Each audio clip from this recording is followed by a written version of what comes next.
welcome back to my channel. And today we're going to start ancient history. With that, we'll be prioritizing the chapter on Jainism and Buddhism. So let's get started. Numerous religious sects arose in the Middle Gangetic Basin in the 6th century BC. We hear of as many as 62 religious sects in this period. Many of these sects were based on religional customs and rituals practiced by different people living in northeast India. Of these sects, Jainism and Buddhism were the most important and they emerged as the most potent religious reform movements. Cause of origin. In the post Vedic times, society was clearly divided into four varnas: Brahmanas, Kshatriyas, Vaishyas, and Shudras. Each varna was assigned well defined functions, although it was emphasized that varna was based on birth and the two higher varnas were given some privileges. The Brahmanas, who were given the functions of priests and teachers, claimed the highest status in society. They demanded several privileges, including those of receiving gifts and exemption from taxation and punishments. In post-Vedic texts, we have many instances of such privileges enjoyed by them. The Kshatriyas ranked second in the Varna hierarchy. They fought and governed and lived on the taxes collected from the peasants. The Vaishyas were engaged in agriculture, cattle rearing, and trade. They appear as principal taxpayers. So the Vaishyas were the principal taxpayers, Brahmanas claimed to be exempted from taxation and punishments, and Kshatriyas were the ruling class and they were also involved in fighting. So these were the ones who actually collected the taxes from the peasants. And Vaishyas, as we've read, were agriculturists, cattle rearers, and traders. However, along with the two higher varnas, they were placed in the category of Dvija or the twice born. A Dvija was entitled to wearing sacred thread and studying the Vedas, from which the Shudras were kept out. So the Vaishyas, however, along with the two higher varnas, they were placed in the category of Dvija or the twice born. The Dvijas was entitled to wear sacred thread and studying the Vedas, from which the Shudras were kept out. The Shudras were meant for serving the three higher varnas and along with women were barred from taking to Vedic studies. So these were actually barred from taking to Vedic studies. They appear as domestic slaves, agricultural slaves, craftsmen, and hired laborers in post Vedic times. They were called cruel, greedy, and thieving in habits, and some of them were treated as untouchables. The higher the varna, the more privileged and purer a person was. The lower the varna of an offender, the more severe was the punishment prescribed for him. Naturally, the varna divided society seems to have generated tensions. We have no means to find out the reactions of the Vaishyas and the Shudras. The Kshatriyas, who acted as rulers, however, reacted strongly against the ritualistic domination of the Brahmanas and seem to have led a kind of protest movement against the importance attached to birth in the Varna system. Kshatriya's reaction against the domination of the priestly class called Brahmanas, who claim various privileges, was one of the causes of the origin of new religion. So this was one of the causes, the uh, retaliation by the Kshatriyas because they were against the domination of the priestly classes. So this was one of the major causes for the origin of the new religion. Vardhaman Mahavira, who founded Jainism, and Gautam Buddha, who founded Buddhism, belonged to the Kshatriya clans, and both disputed the authority of the Vedas. Oh, sorry, both disputed the authority of the Brahmanas. They later disputed the authority of the Vedas as well because they didn't believe in the authority of the Vedas.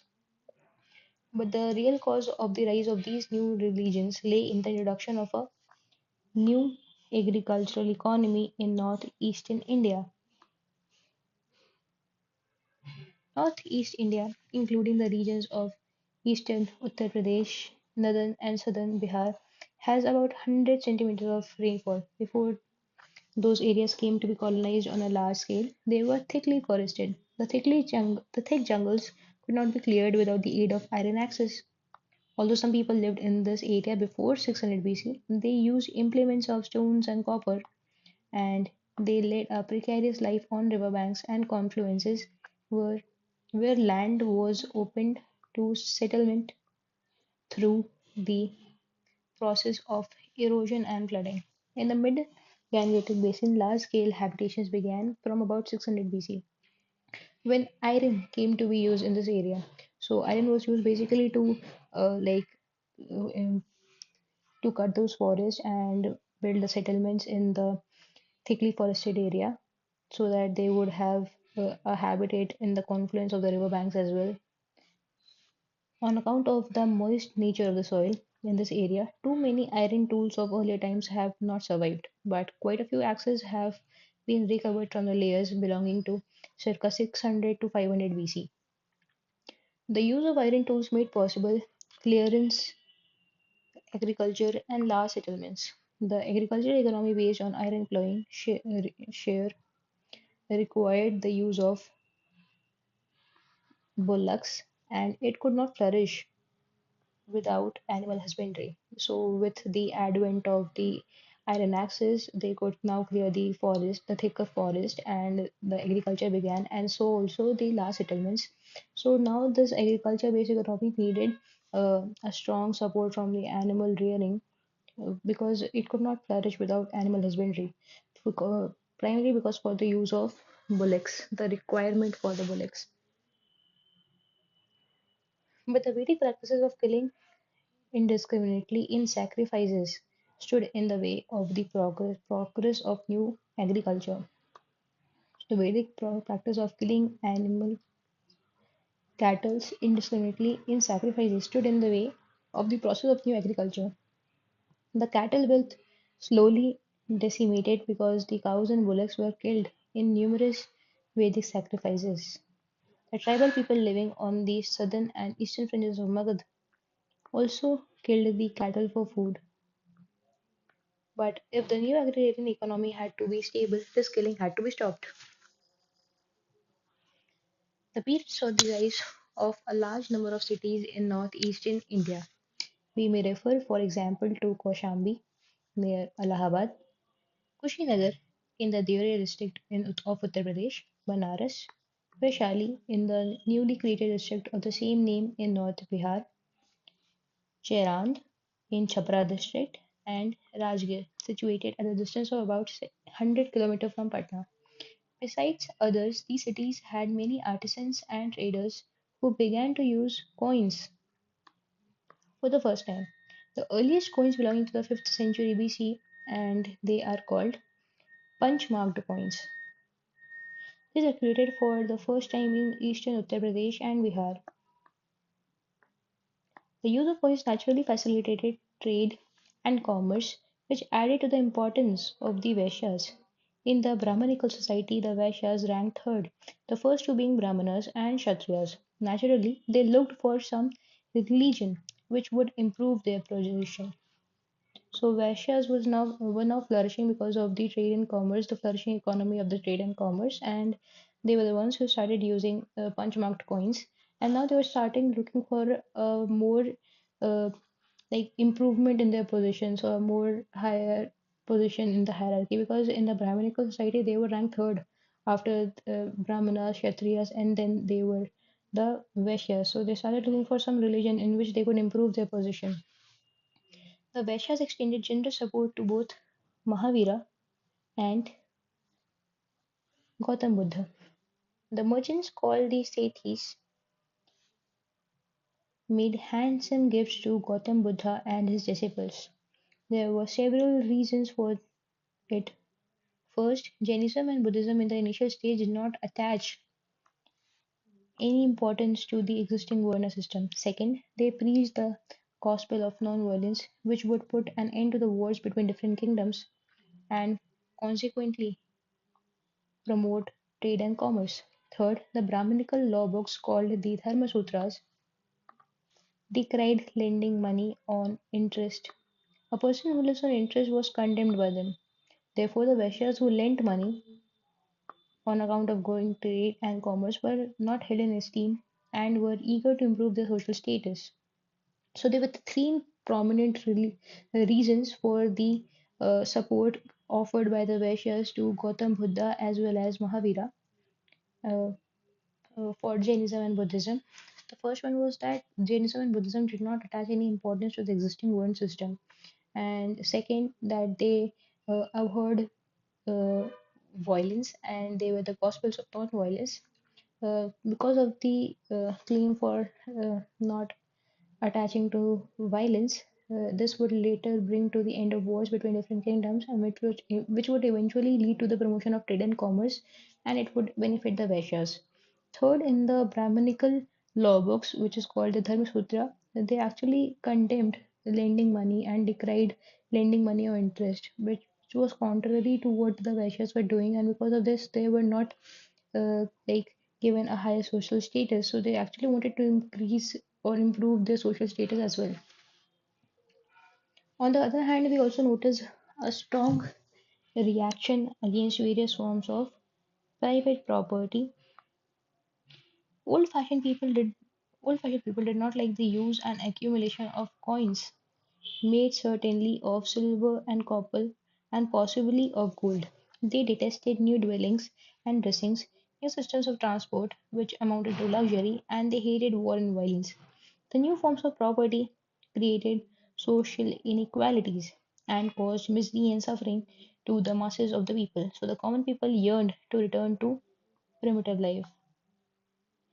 They wanted to get to the ascetic ideal, which dispensed with the new forms of property and the new style of life. So the or the emerging lifestyle was basically a kind of a more uh, emphasized on private property and the accumulation of coins, accumulation of wealth, which led to more social inequalities. And so the common people yearned to return back to the private life, to the primitive life, and that is why the ascetic life kind of appealed to them. And they wanted to get back to the ascetic ideal, which dispensed with the new forms of property and the new style of life. Both Jainism and Buddhism preferred simple, Puritan, ascetic living. The Buddhist and Jaina monks were asked to forego the good things of life. So they were asked to forego all the luxuries, all the materialistic pleasures.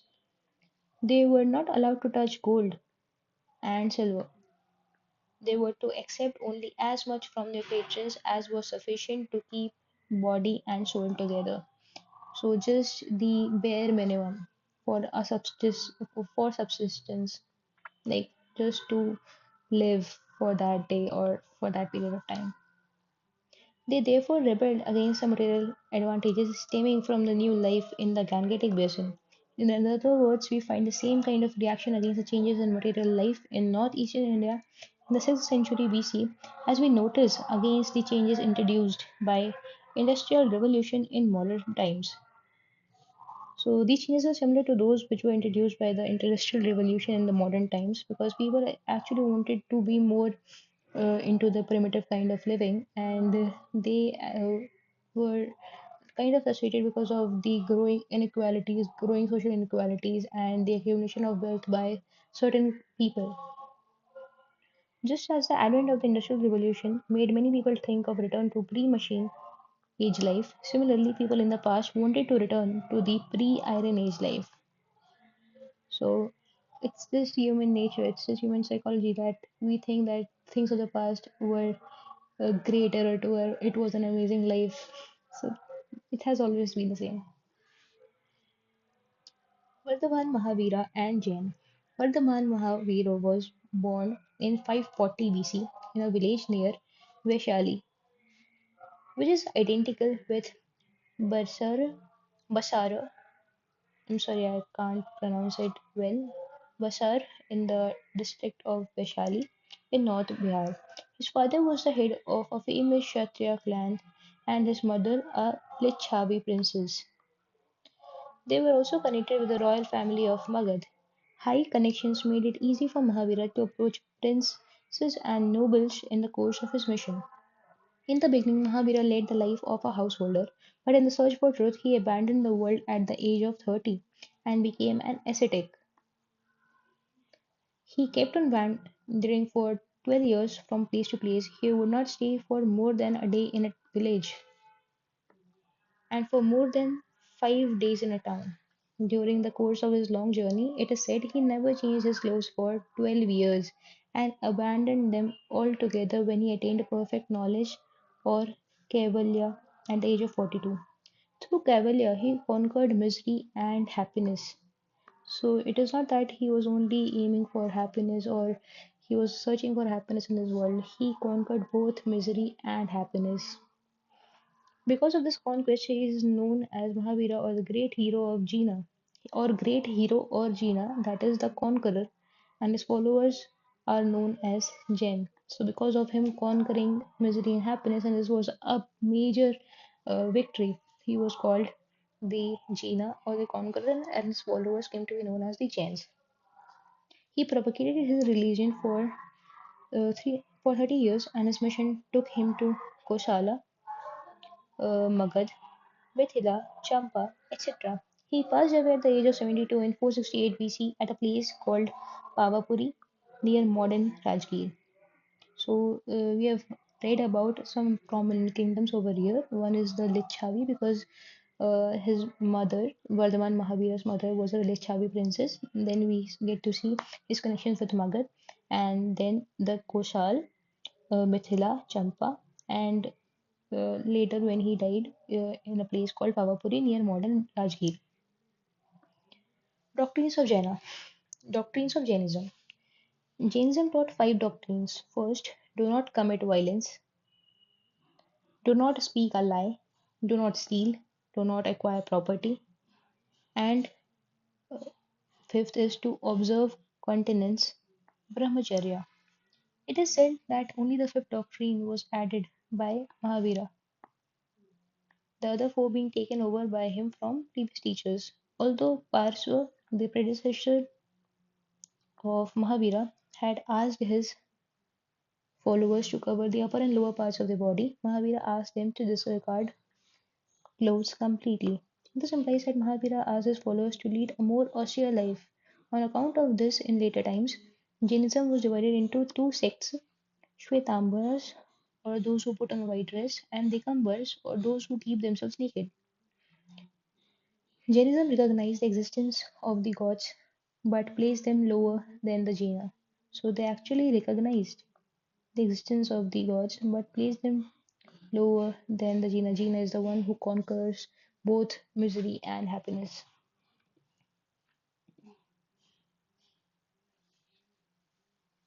It did not condemn the Varna system as Buddhism did.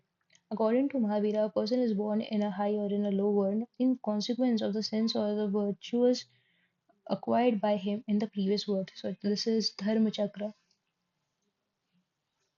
Mahavira looks for human values even in a Chandal. In his opinion, through pure and meritorious life, members of the lower caste can attain liberation. Jainism mainly aims at the attainment of freedom from worldly bonds. So, freedom from all these attachments. It is not necessary to use any ritual for acquiring such liberation. It can be obtained through full knowledge and action. Full knowledge, action, and liberation are considered to be the three gems or ratnas of Jainism. So these are the three jewels. First is the knowledge, then action, and liberation. These are the three gems or the ratnas of Jainism. So knowledge, action, and liberation. KAL, or you can say LAC, lack, the lack of which would eventually lead you to more suffering. So liberation, action, and knowledge. Spread of Jainism. In order to spread the teachings of Jainism, Mahavira organized an order of his followers which admitted both men and women. It is said that his followers counted 14,000, which is not a large number since Jainism did not very clearly mark itself out from Brahminical religions. It failed to attract the masses. Despite this, Jainism gradually spread into South and West India. According to a late tradition, the spread of Jainism in Karnataka is attributed to Chandragupta Maurya from 322 to 298 BC. The emperor became a Jaina, gave up his throne, and spent the last years of his life in Karnataka as a Jain ascetic. But this tradition is not corroborated by any other source. The second cause of the spread of Jainism in South India is said to be the Great Famine that took place in Magad 200 years after the death of Mahavira. The famine lasted for 12 years, and so, in order to protect themselves, many Jaina went to the south under the leadership of Bhadrabahu, but the rest of them stayed back in Magad under the leadership of Sthalbahu. So first we have read that there was two sects between Jainism, which was Shvetambars and Digambars. This was on the basis of the clothing. So the Shvetambars were the one who put on the white dress, and Digambars were the one who keep themselves naked. And now, because of a famine which happened after 200 years of Mahavira's death, so the famine of Magad eventually led to the migration of some of the Jainas to the south. So the ones who went to, southwards under the leadership of Bhadravahu, and the other group who stayed back in Magad under the leadership of Sthalabhahu. So these are the two leaders, Bhadrabahu and Sthalabhahu. The immigrant Jainas spread Jainism in South India. At the end of the famine, they came back to Magad, where they developed differences with the local Jainas. Those who came back from the south claimed that even during the famine, they strictly observed the religious rules. On the other hand, they alleged the Jainas, ascetics living in Magad, had violated those rules and become lax. In order to sort out these differences and to compile the main teachings of Jainism, a council was convened in Patliputra, modern Patna, but the southern Jainas boycotted the council and refused to accept its decision. From now onwards, the southerners began to be called Digambars. The southerners, whose leader was Thalabahu, now began to be called the Digambars because they basically did not participate in the council which was proposed, and the Magadhans were called the Shvetambars. However, epigraphic evidence for the spread of Jainism in Karnataka is not earlier than the 3rd century AD. In subsequent centuries, especially from the 6th century, numerous Jaina monastic establishments called Basadis sprang up in Karnataka and were granted land by the kings for their support. So the Jaina monastic establishments were called the Basadis, which sprang up in Karnataka, and these were granted land by the kings for their support. Jainism spread in Kalinga in Orissa in 4th century BC, and in the 1st century BC it enjoyed the patronage of the Kalinga king Kharavela, who had defeated the princes of Andhra and Magad. In the 2nd and 1st centuries BC, it also seems to have reached the southern districts of Tamil Nadu. In later centuries, Jainism penetrated Malwa, Gujarat, and Rajasthan, and even now these areas have a good number of Jainas, mainly engaged in trade and commerce. Although Jainism did not win as much state patronage as Buddhism did, and did not spread very fast in early times, it still retains its hold in the areas where it spread. On the other hand, Buddhism has practically disappeared from the Indian subcontinent. So this is a very practical statement because you could see people nearby who follow Jainism, but people nearby following Buddhism is very rare. And it is virtually true that that Buddhism has practically disappeared from the Indian subcontinent.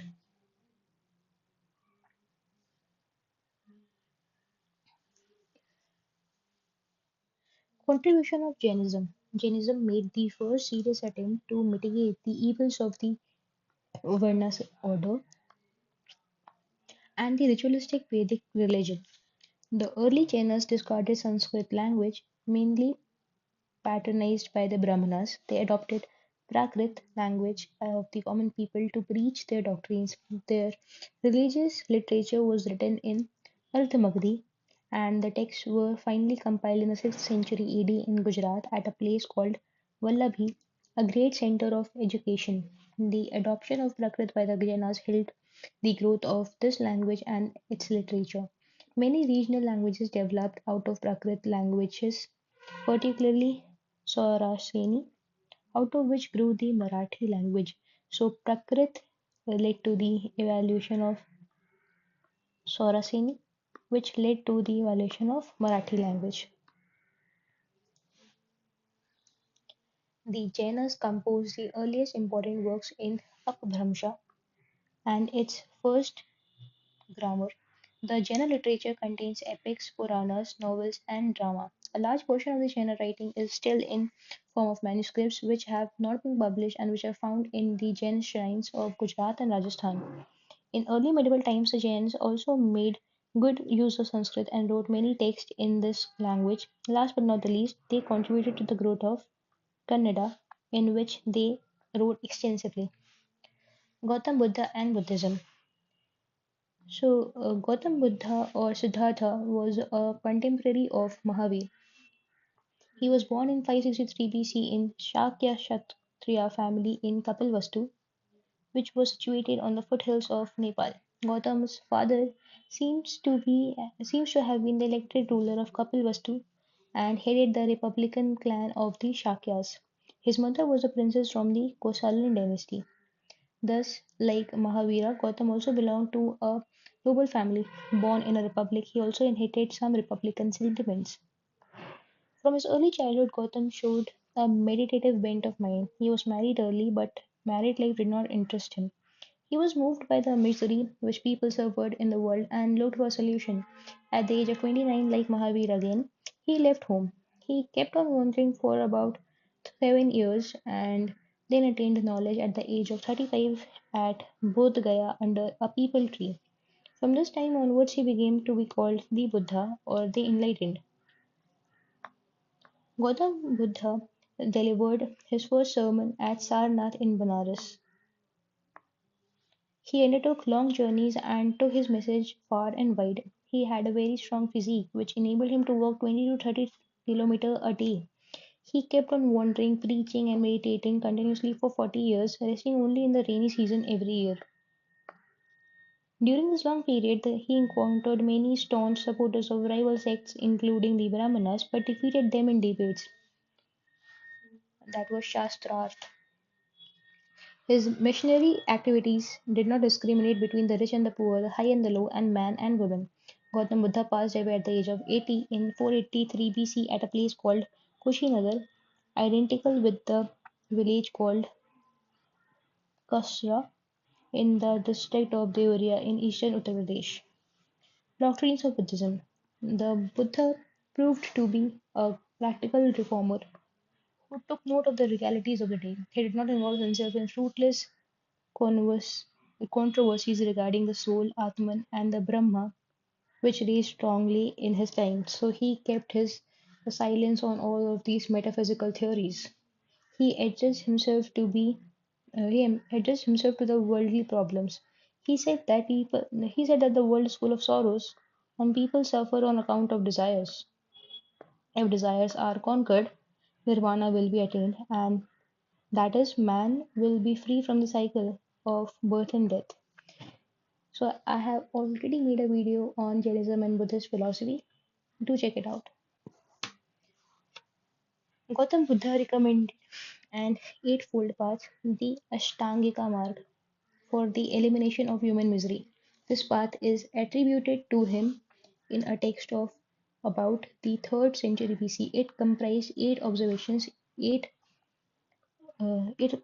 comprised the right observation, right determination, right speech, right action, right livelihood, right exercise, right memory, and right meditation. So these are the eight paths or the Ashtangika mark. So first is observation, then determination, speech, action, livelihood, exercise, memory, and meditation. If a person follows this eightfold path, he would not depend on the machinations of the priest, and yet he will be able to reach the destination. Gautama taught that a person should avoid the axis of both luxury and austerity. He prescribed the middle path. The Buddha also laid down a code of conduct for his followers on the same lines as was done by the Jaina teachers. The main items in this social conduct are: do not covet the property of others, do not commit violence, do not use intoxicants, do not speak a lie, do not indulge in corrupt practices, These teachings are common to the social conduct ordained by almost all religions. So, almost all of the religions uh, have imbibed these practices in themselves. Special features of Buddhism and the causes of its spread. Buddhism does not recognize the existence of God and soul. So, this is a prominent feature. Buddhism does not recognize the existence of God and soul. However, when we read about Jainism, we said that Jainism recognized the existence of the gods but placed them lower than the Jain.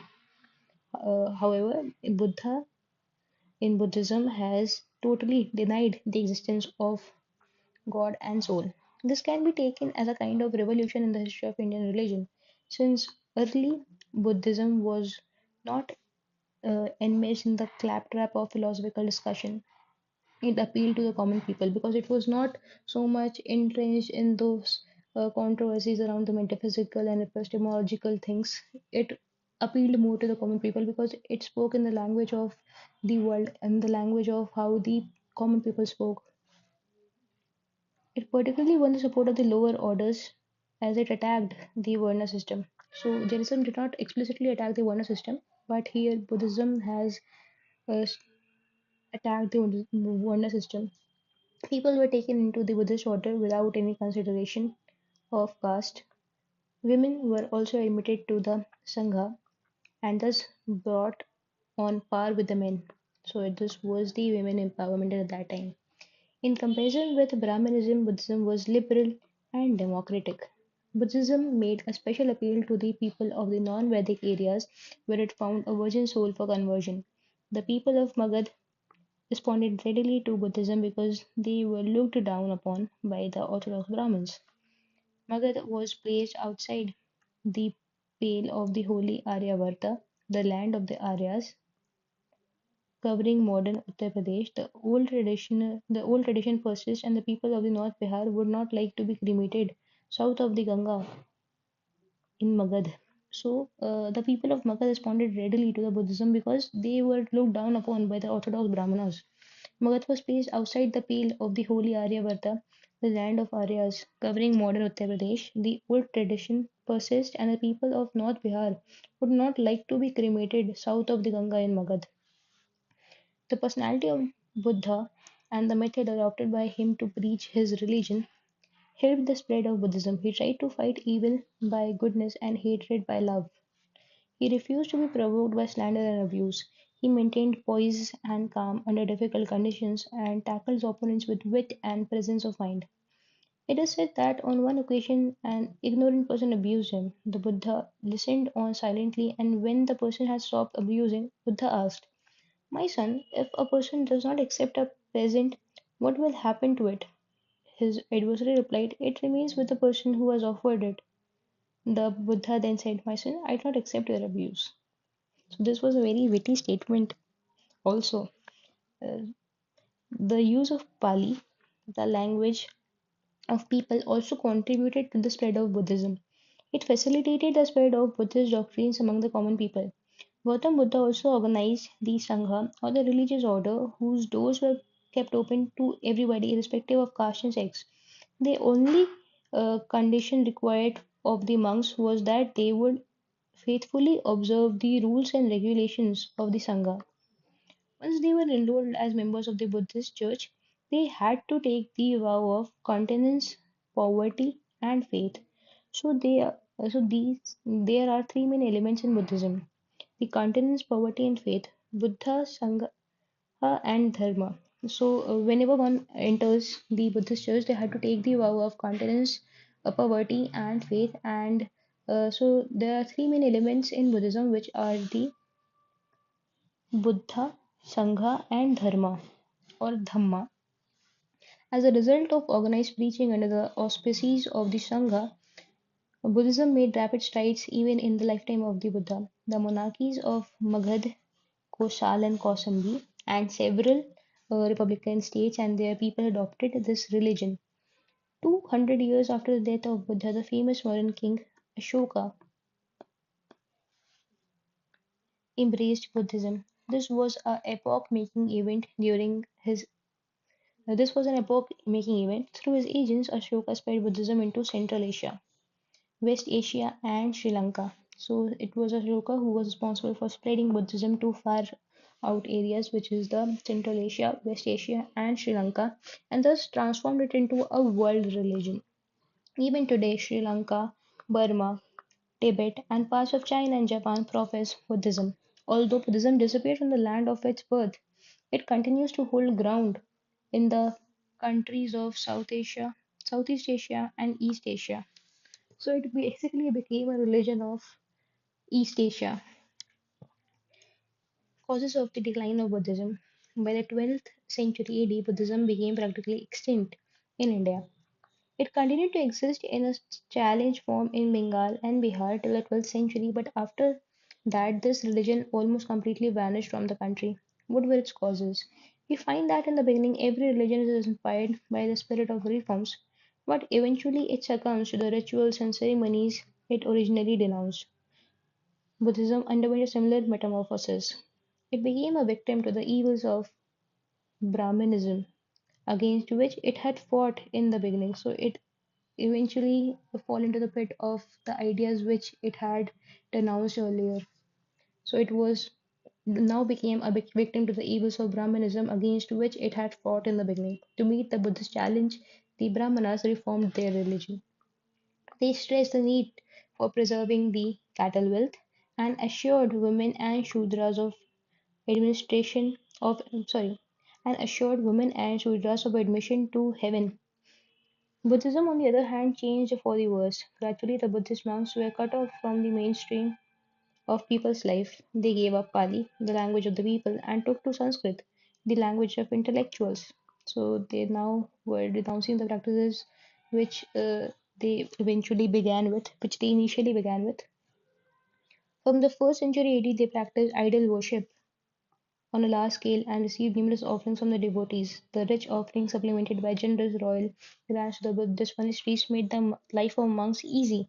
Some of the monasteries, such as Nalanda, collected revenue from many as 200 villages. So the three main elements, which were the Buddha, the Dharma, and the Sangha, they out of them, most of the monasteries now, such as the Nalanda, now collected revenue from as many as 200 villages in order to make the life of the monks easier, and have now started to practice idol worship and many austerities as well. By the 7th century AD, the Buddhist monasteries had come to be dominated by ease-loving people and became centers of corrupt practices which Gautam Buddha had strictly prohibited. So this was one of the first five things which like the code of conduct which in which Buddha says that you have to not indulge in corrupt practices, and eventually Buddhism fall into prey of this. The new form of Buddhism known as Vajrayana, the enormous wealth of the monasteries with women living in them led to further degeneration. Buddhists came to look upon women as objects of lust. This is a very far right statement, but anyways, the Buddha is reported to have said to his favorite disciple Ananda, if women were not admitted into the monasteries, Buddhism would have continued for thousands of years, but because this admission has been granted, it would last only 500 years. We don't know the authenticity of the statement, but anyways, for their riches, the monasteries came to be convert. For their riches, monasteries came to be coveted by the Turkish invaders. So it's basically loot the Turkish invaders for their riches, and they were basically eyeing upon the riches in India. First, they targeted the temples, and now the Buddhist monasteries. They became special targets to the invaders' greed. The Turks killed a large number of Buddhist monks in Nalanda, although some of the monks managed to escape to Nepal and Tibet. In any case, by the 12th century AD, Buddhism had practically disappeared from the land of its birth. This is a very sad statement. Importance and influence of Buddhism. Despite its ultimate disappearance as an organized religion, Buddhism left its abiding mark on the history of India. The Buddhists showed a keen awareness of the problems that faced the people of Northeast India in the 6th century BC. The new iron, plowshare, agriculture, trade, and the use of coins enabled the traders and nobles to accumulate wealth, and we hear of people possessing 80 kotis of wealth. All this naturally created sharp social and economic inequalities. So, Buddhism asks people not to accumulate wealth. According to it, poverty breeds hatred, cruelty, and violence. Poverty breeds hatred, cruelty, and violence.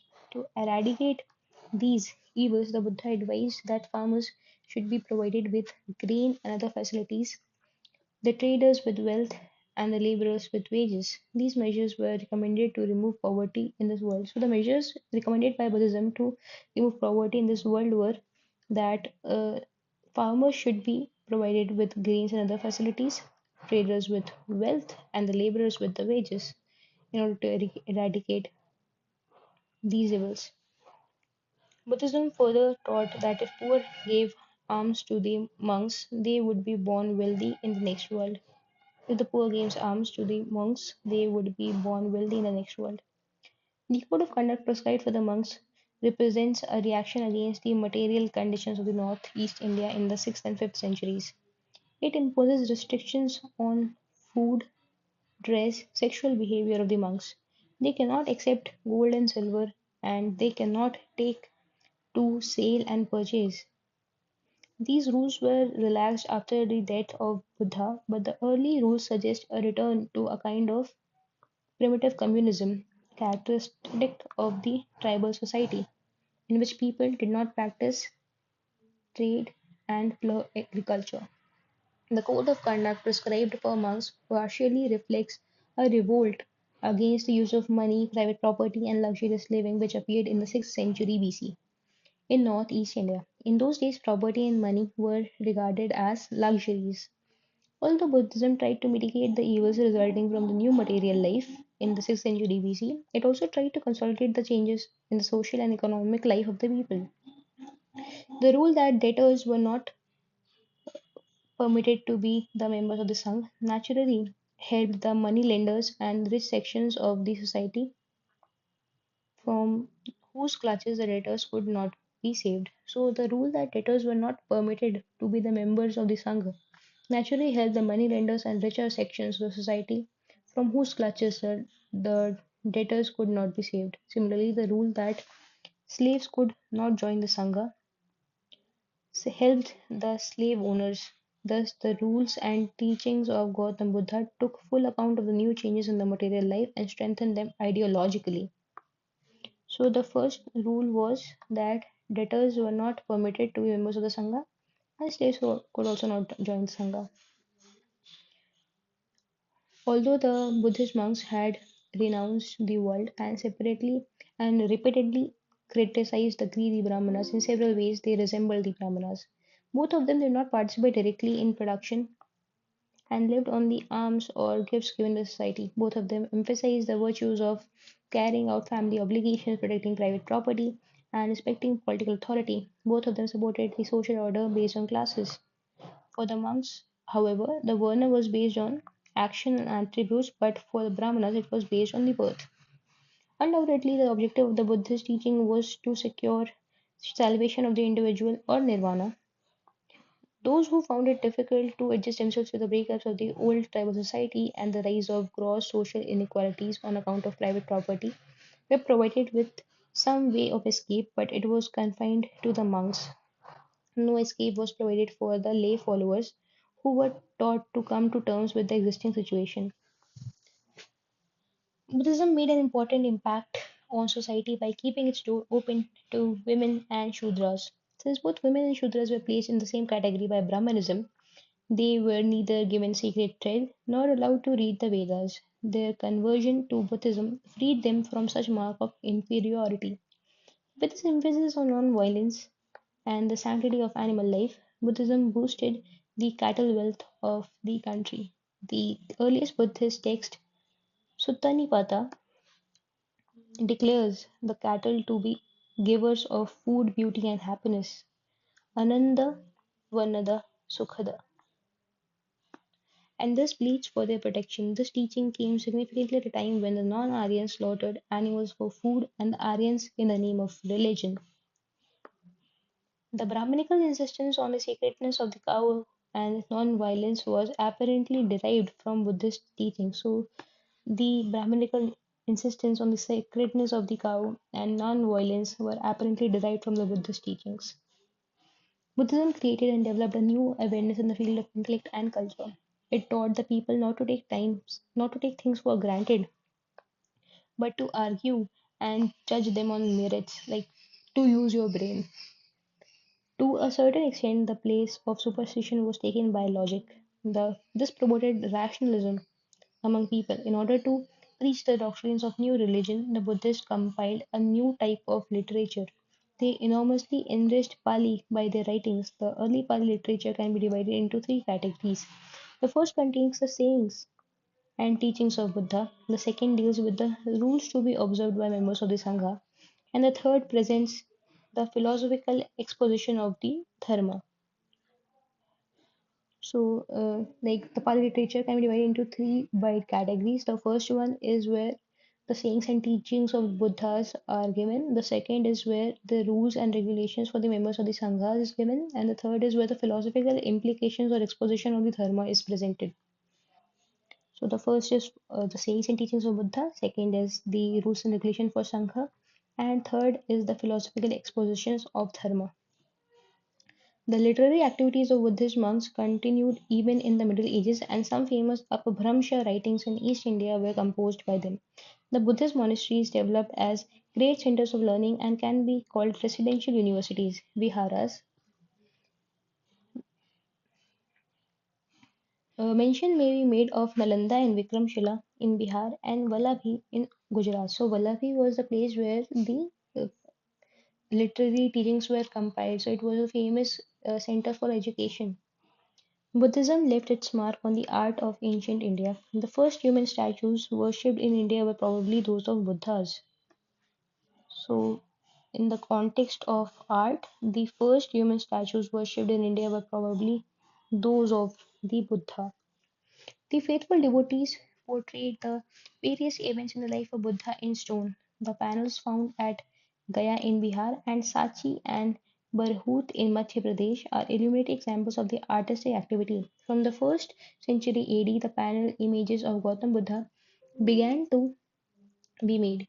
The Greek and the Indian sculptors worked together to create a new kind of art of the northwest frontier of India, which is known as the Gandhara art. So, the Gandhara art is a culmination of the Greek and Indian efforts, and it was a new kind of art on the northwestern frontier of India.